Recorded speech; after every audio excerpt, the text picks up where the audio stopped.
సభాధ్యక్షులు మిత్రులు గౌరవ్ వెంకటరెడ్డి గారు,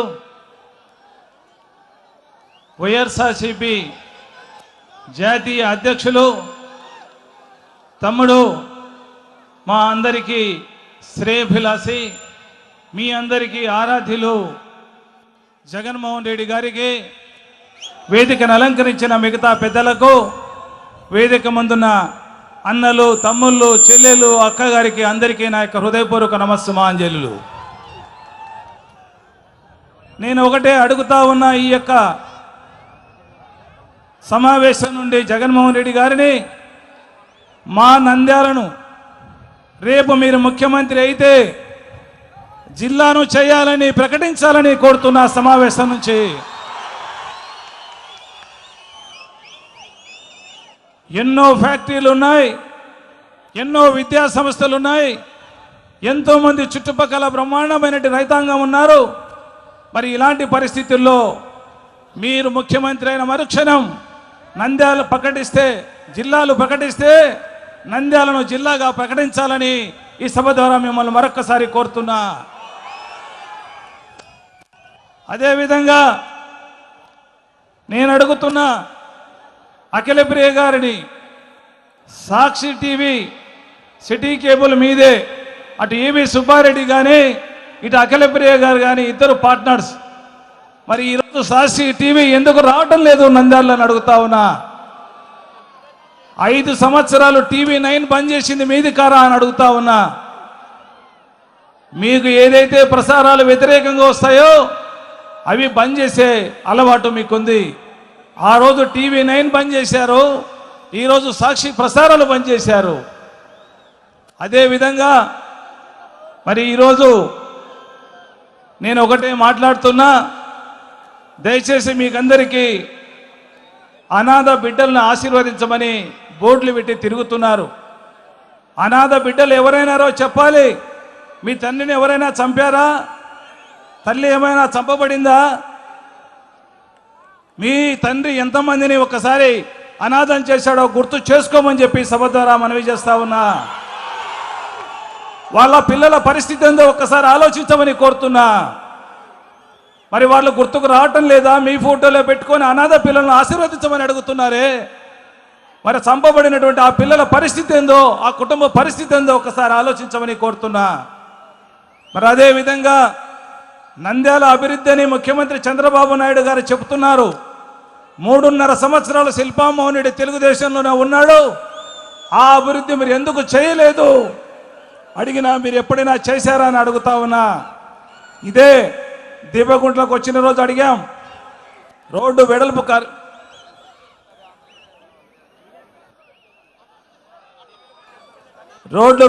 కార్యక్రమాలు అడిగాం. రోడ్డు వెడల్పు కార్యక్రమం దీపగుంటలు అడిగాం, చాలా సమావేశాల్లో అడిగాం.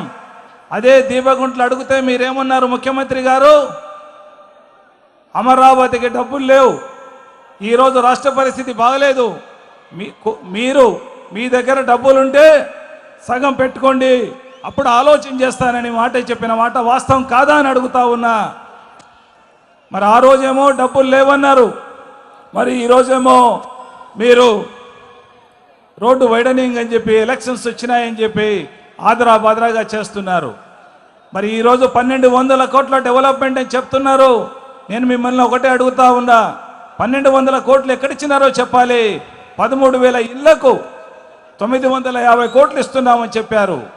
కానీ దానికి అవుతున్నటువంటి ఖర్చు 1125 అప్లికేషన్లు మాత్రమే ఇప్పటి వరకు వచ్చినాయి. దానికి అయ్యే ఖర్చు 60 నుంచి 70 కోట్లు తప్ప ఎక్కువ కాదని చెప్పి మనవి చేస్తా ఉన్నా. మరి ఆ రోజు భూమా నాగిరెడ్డి గారు ఇదే సభలో చాలాసార్లు ఆయన మీటింగ్లో చెప్పినాడు, నేను గెలిస్తే ఒకవేళ మా ప్రభుత్వం వస్తే 2 సెంట్ల భూమి ఇస్తాను, ఇల్లు ఉచితంగా కట్టిస్తానని మాట ఇచ్చావు. లేదు, ఒకవేళ మా ప్రభుత్వం రాకపోతే 200 కోట్లు కానీ 300 కోట్లు కానీ ఖర్చు పెట్టైనా సరే నా సొంత డబ్బులతో ఇల్లు కట్టిస్తానని మాట ఇచ్చావు. మాట తప్పామని మనవి చేస్తా ఉన్నా. మరి అదేవిధంగా ఫరూక్ గారు, దయచేసి నేను ఒకటే మనవి చేస్తున్నా, ఫరూక్ గారికి ఈరోజు వరకు నోరు ఇప్పడంలా ముస్లింల విష ప్రచారం చేస్తున్నావు. ఏ రోజు కూడా ముస్లిం సోదరులతో ప్రేమగా ఉన్నది నేను.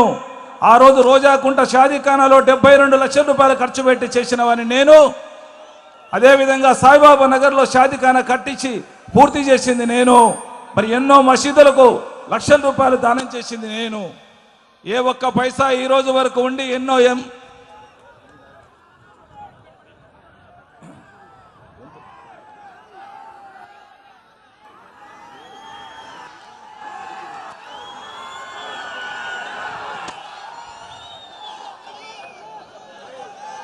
మరి ఈరోజు ముస్లింల పేరుతో ఎన్నో విష ప్రచారాలు చేస్తున్నావు. శిల్పా మోహన్ రెడ్డి ఏ ఒక్క ముస్లిం సోదరుని కూడా ఒక్కరోజు కూడా ఒక్క మాట అనిన మాట సందర్భం కూడా లేదు. ఎప్పుడు కూడా ప్రేమగా చూశాం, గౌరవించాం, అభిమానించాం తప్ప ఏ ఒక్కరోజు కూడా ఒక్క మాట కూడా పొల్లు మాట్లాడలేదని చెప్పి సభ ద్వారా మనవి చేస్తున్నా. ఒకవేళ ఆ రోజు రౌడీ షీట్లు 2 వర్గాలుగా హరిజనులు కానీ ముస్లిమ్స్ కానీ ఘర్షణ పడిన పరిస్థితుల్లో ఇదే పెద్దలు కరీం గారు ఉన్నారు. ఆ రోజు ముస్లిం పెద్ద కరీం భాయ్ ఉన్నాడు, ఇసాక్ భాయ్ ఉన్నాడు, మక్బూల్ భాయ్ ఉన్నాడు. ఆ రోజు రాయలసీమ చాంద్ ఇలాంటి పెద్దలందరూ ఉన్నారు. మరి ఆ రోజు కేసుల నుండి కానీ బెయిల్ తీసుకొచ్చినది కానీ లాయర్ని పెట్టినది కానీ మేము కాదా అని అడుగుతా ఉన్నా. ఆ రోజు నంద్యాలలో ఘర్షణ జరిగిన రోజు ఎంపీగా ఎస్పీ రెడ్డి గారు ఊర్లోనే ఉన్నారు, మాజీ మంత్రిగా మీరు ఊర్లోనే ఉన్నారు. మరి ఆ రోజు కనీసం పలకరేయడానికి కూడా పోలా మీరు. ఇదే ఫరూక్ గారు ఘర్షణ జరిగిన మరుసటి రోజే ఊర్లో ఉండకుండా వెళ్ళిపోయినావు. ఊర్లో లేవును, కనీసం పలకరేనికి పోలీస్ స్టేషన్కి పోలేదు. నేనంటే ఊర్లో లేను. ఊర్లో లేకపోవడం వల్ల ఆ రోజు నేను పలకరించలేకపోయానే తప్ప, మాట్లాడలేకపోయానే తప్ప ఎప్పుడు కూడా ముస్లిమ్స్ మీద కేసు పెట్టేవాడు కాదు శిల్పా మోహన్ రెడ్డి అని చెప్పి సభ ద్వారా మనవి చేస్తా ఉన్నా. ఎప్పుడు కూడా ముస్లిమ్స్ను గౌరవించేవాడే, అభిమానించేవాడే, ఆదరించేవాడే తప్ప ఎప్పుడు కూడా అగౌరవపరిచేవాడు కాదు శిల్పా మోహన్ రెడ్డిని మనవి చేస్తా ఉన్నా. ఒకవేళ ముస్లిం పెద్దలు ఎవరైనా కానీ కూడా వాళ్ళు మనసు గాయమైంటే సభ ద్వారా నేను క్షమాపణ కూడా అడగడానికి సిద్ధంగా ఉన్నా, క్షమించమని కోరుతా ఉన్నా. ఏ చిన్న గాయమైనా క్షమించమని కూడా సభ ద్వారా కోరుతా ఉన్నా. దయచేసి రాజకీయాలను మరి ప్రలోభ పెట్టే రాజకీయాలుగా చేయొద్దని ఫరూక్ గారికి మనవి చేస్తా ఉన్నా. అదేవిధంగా రాజకీయాలను అడ్డదారిలో వాడుకొని, మతాలకు వాడుకొని, కులాలకు వాడుకోవద్దని చెప్పి తెలుగుదేశం నాయకులకు విన్నవిస్తా ఉన్నా. నేను ఒకటే, జగన్మోహన్ రెడ్డి గారు ఈరోజు ప్రియతమ దివంగత నేత రాజశేఖర రెడ్డి గారు ఆ రోజు మహానుభావుడు, ఆ రోజు రాజకీయ పిచ్చ మా కుటుంబానికి పెట్టాడు. అందుకే ఈరోజు ఇద్దరు అన్నదమ్ములం సిద్ధపడుతున్నాం. ఎన్ని కష్టాలకైనా, ఎన్ని ఇబ్బందులకైనా, దీనికైనా సిద్ధపడుతున్నాం. జగన్మోహన్ రెడ్డి గారి కుటుంబానికి 100కి 100 అండగా నిలవాలని కోరుకుంటున్నాం. అండగా నిలబడతాం. అదేవిధంగా నేను కానీ, మా తమ్ముడు కానీ, నా కుటుంబం కానీ ఊపిరిన్నంత వరకు ఇటు జగన్మోహన్ రెడ్డి గారి కుటుంబం కోసం కానీ, అదేవిధంగా నంద్యాల ప్రజల కోసం కానీ, నంద్యాల నియోజకవర్గం కోసం కానీ ప్రాణాలు అర్పించడానికైనా సిద్ధంగా ఉన్నామని చెప్పి మనవి చేస్తూ సెలవు తీసుకుంటున్నా. జై హింద్, జై జగనన్న, జై జగనన్న. హాయ్ ఫ్రెండ్స్, మా టుడే టుమారో యూట్యూబ్ ఛానల్ చూస్తున్నందుకు చాలా థ్యాంక్స్. మరిన్ని లేటెస్ట్ వీడియోస్ కోసం వెంటనే సబ్స్క్రైబ్ చేయండి. అలాగే ఈ బెల్ ని కూడా రింగ్ చేసేయండి. మా నోటిఫికేషన్స్ అన్ని మీ మొబైల్లో వస్తాయి. అలాగే మా వీడియోస్ మీకు నచ్చితే లైక్ చేయండి, షేర్ చేయండి, నచ్చకపోతే కామెంట్ చేయండి.